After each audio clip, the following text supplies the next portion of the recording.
আরে ওই দেখো, তোমার ভাই আসছে। ও শিট, আমার ল্যাংড়া ভাইটা আবার এখানে কি করছে? ঠিক টাকা চাইতে এসেছে। শোনো, তুমি একটা কাজ করো, তুমি ওকে বলবে আমি বাড়িতে নেই, আমি অফিসে গেছি, ঠিক আছে? তুমি যাও যাও, সামলাও। আরে শোনো তো। নমস্কার বৌদি। হ্যাঁ ভাই, নমস্কার। ভাই তুমি এখানে, তুমি আসবে সেটা তো একবার কল করে জানাতে পারতে। কি বলছো বৌদি? আমি তো এই বাড়িতে কোনো গেস্ট না যে ফোন করে আসবো। এটা আমার দাদার বাড়ি, মানে আমার নিজের বাড়ি। বৌদি এসব ছাড়ো তো, বলো তো দাদা কোথায়? ও তো এখানে নেই ভাই, ও তো মিটিং এ গেছে। এখানে নেই, মিটিংয়ে গেছে? তো কাল তো আমার ওর সাথে কথা হয়েছে ফোনে, ও তো বাড়িতেই ছিল।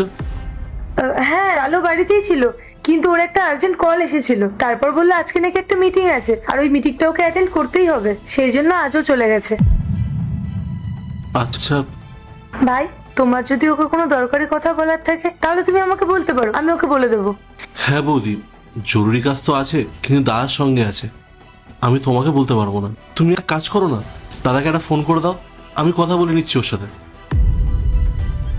ভাই আমি তো তোমাকে বললাম যে ও একটা আর্জেন্ট মিটিং এ গেছে, আমি যদি এখন ওকে ফোন করি ও ফোন ধরবে না। বৌদি তুমি একটু বোঝো না, আমি অনেক দূর থেকে দাদার সাথে দেখা করার জন্য এসেছি, জরুরি দরকার আছে দাদার সাথে, সেই জন্যই তো আমি এত দূর থেকে এসেছি। আমি দাদাকে অনেকবার কল করেছি, কিন্তু আমার ফোনটাই তুলছে না। তুমি যদি একবার ফোন করো তাহলে হয়তো তোমার ফোনটা তুলতে পারে।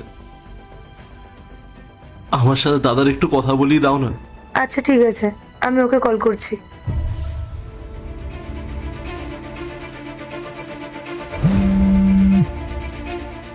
দেখলে ভাই, ও আমার ফোনটা কেটে দিল। আমি তোমাকে বললাম না ও মিটিং এ আছে, ব্যস্ত আছে। শোনো না, তোমার যদি ওকে কিছু দরকারি কথা বলার থাকে তাহলে তুমি ওকে পরে কল করে নিও। বৌদি তুমি আরেকবার চেষ্টা করো না। দেখো না, আমি গরমের মধ্যে দাদার সাথে দেখা করতে এসেছি, অনেক জরুরি দরকার আছে, না হলে আমি তোমাকে এভাবে বিরক্ত করতাম না।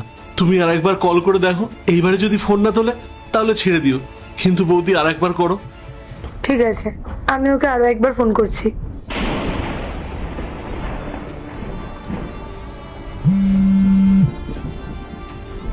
দেখলে ভাই, ও আবার আমার কলটা কেটে দিল। এবার আমি কি করি? একটা দরকারি কাজ আছে, তার সাথে দেখা করাটা খুব জরুরি, দাদা তো ফোনও তুলছে না। ভাই তুমি আমাকে বলে দাও না, তোমার দাদা যখন বাড়ি ফিরবে তখন আমি ওকে জানিয়ে দেবো। তুমি একদম ঠিক কথাই বলেছো, জানি না ও কখন আসবে। আর এমনিতেও আমি যাওয়ার টিকিট একসাথেই কেটে এসেছি, ট্রেন মিস হয়ে যাবে। আর তার থেকে ভালো আমি তোমাকেই কথাটা বলে দিই। 1 মিনিট দাঁড়াও।